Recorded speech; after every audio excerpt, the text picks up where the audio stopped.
ليله ماتش بيراميدز. كل مره بقول لك ليه اهم ماتش في الموسم، بس ده بجد بقى اللعيبه عارفه وانت نفسك عارف ان ده اهم ماتش في الموسم. ماتش بيراميدز وماتش انبي دول هيخلوا ماتش الاهلي ملوش قيمه.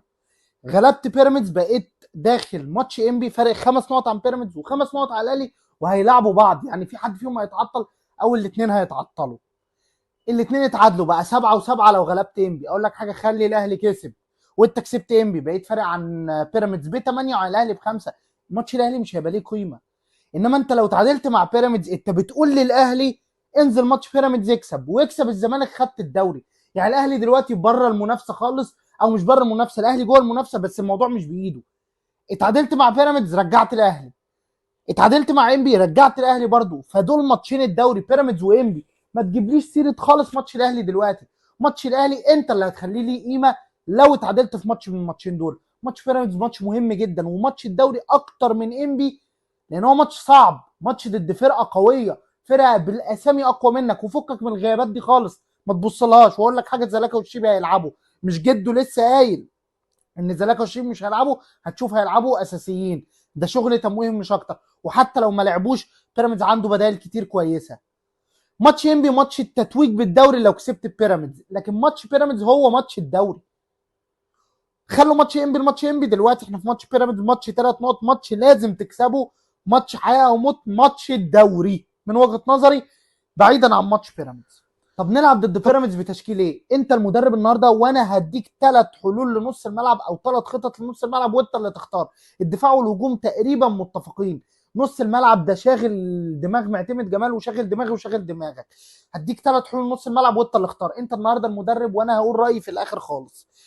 نص ملعب الزمالك عندك 3 حلول، الحل البيزك، الحل اللي معتمد جمال بيعمله دايما. شحاته في نص الملعب مركز 6، 2 تمانيات عبد الله وفتوح. في حل تاني، ربيع مركز 6، شحاته 8 وعبد الله 8. الحل الثالث، شحاته مركز 6 ومحمد السيد 8 وعبد الله 8.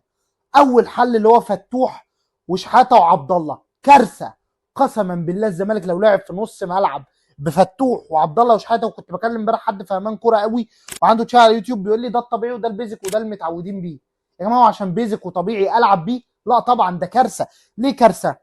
التشكيله عبد الله وفتوح دي مع بعض عشان تبقى كويسه لازم تبقى بتدافع ومقرب خطوطك كلها ومكمبر ورا زي ما بيقولوا. انت مش هتكبر ورا ضد بيراميدز 90 دقيقه. وهقول لك ازاي طريقه اللعب. انما انت لو بتلعب الميديم فوتبول عادي، يعني مش ضاغط ومش بتدافع، عارف بيحصل فيك ايه؟ شايفين المساحه دي؟ شحاته بيقبل هنا طبيعي لان الكره بتروح هنا. شايفين المساحه دي كلها؟ عبد الله وفتوح ما بيرجعوش هنا، كنت عايز اقول ما بيتنيلوش بس طبعا احترامي ليهم طبعا. المفروض مركزين 8، لو بصيتوا على ماتش السيتي وارسنال مركزين الثمانيه في ارسنال بيرجع لحد هنا، وده الطبيعي في الحاله الدفاعيه. عبد الله وفتوح ما بيقدروش يرجعوا لحد هنا، فكل الكور الخطر عندنا بتبقى على ال 18 هنا، اللي فيها مين عندنا بيراميدز؟ ناصر ماهر هيعبينا جوان كده كده كده، هيعرضوا لورا، وكل الفرق حتى شباب بلوزداد بقت تلعب عليه، بيلعبوا على المساحه دي.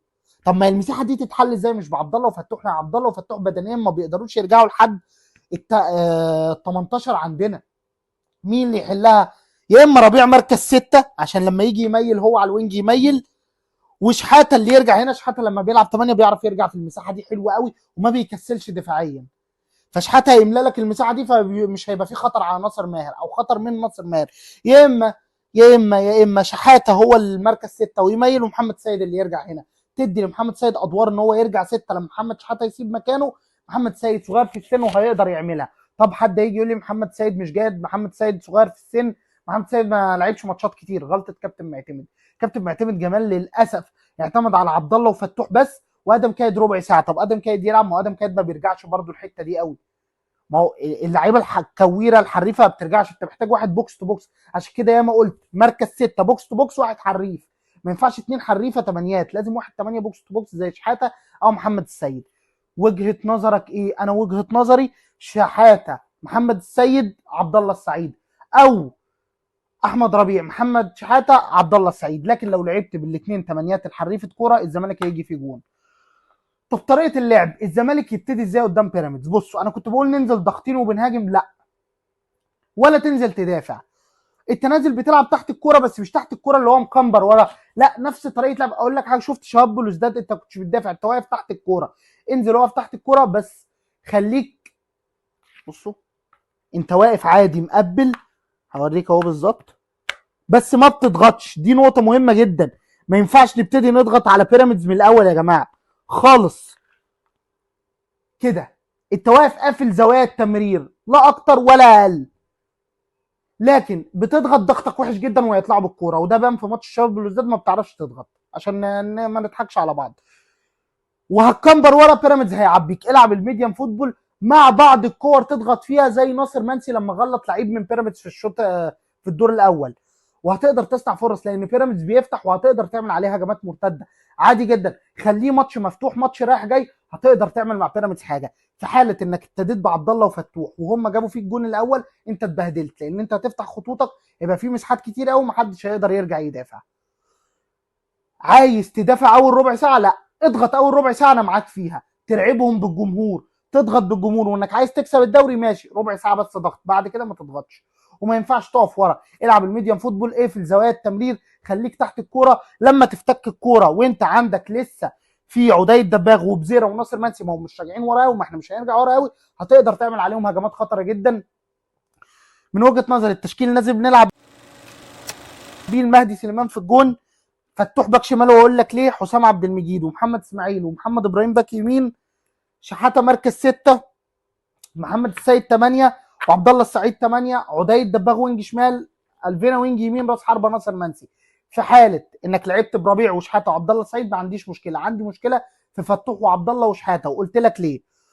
طب دلوقتي ليه فتوح هو الباك الشمال؟ زلاكا لو هيلعب هيلعب الناحيه دي، ولو راح ناحيه محمد ابراهيم، لان طبعا فتوح باك شمال تقيل على اي حد، يبقى تودي عدي الدباغ وينج يمين. سامع الجمله دي يا جدعان؟ من اخطر ما يمكن.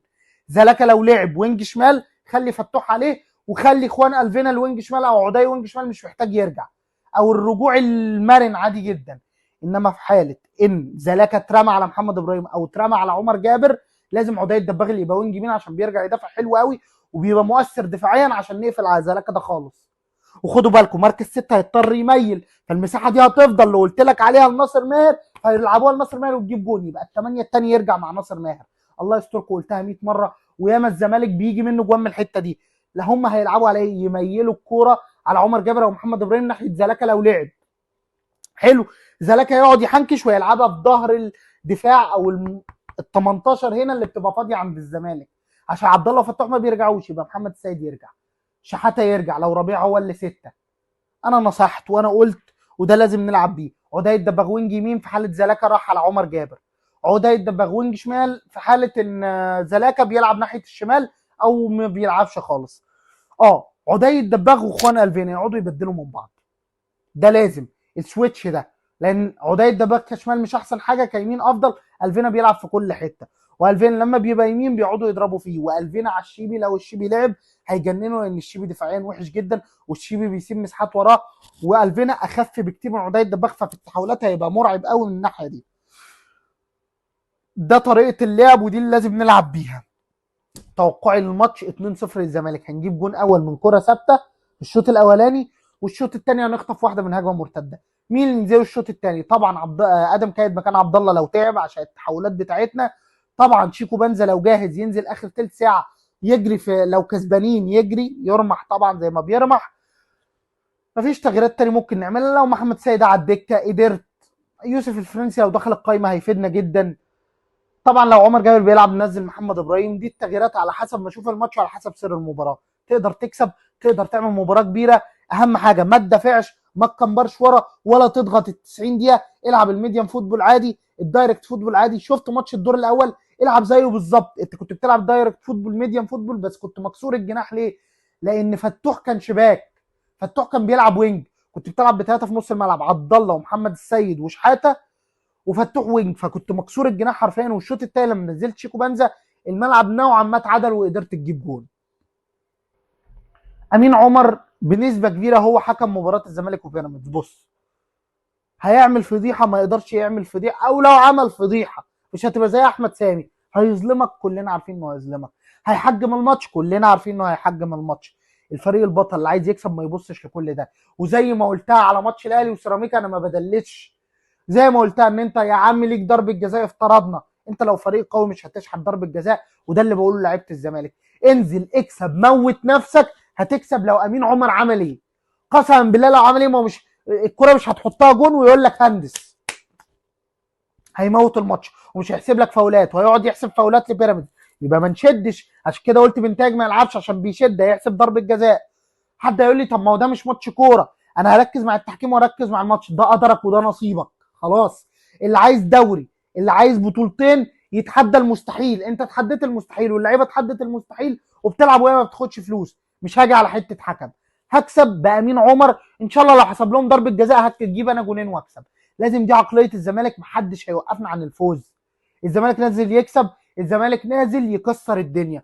ولازم يعرفوا اخوان قلبنا كده، هيتضرب وامين عمر مش هيحسب له فاولات، هيتفشخ وامين عمر مش هيحسب له فاولات. يبقى اخلص من الكوره بسرعه بزيره.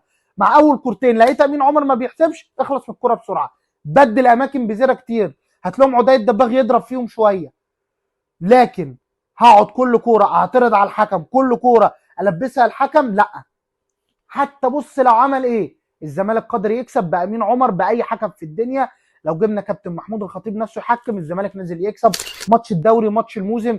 الموسم اللي كلنا تعبنا فيه، جمهور، صناع محتوى، لعيبه، مدربين، كله لازم ينتهي بفوز الزمالك بالدوري والكونفدراليه باذن الله. ما تجيش تقول لي حكم اللي هيوقفك، ما تجيش تقول لي امين عمر ظلمني. ظلمك بقى ما ظلمكش. الفريق اللي عايز ياخد دوري هياخد دوري، الفريق اللي عايز ياخد كونفدراليه هياخد كونفدراليه.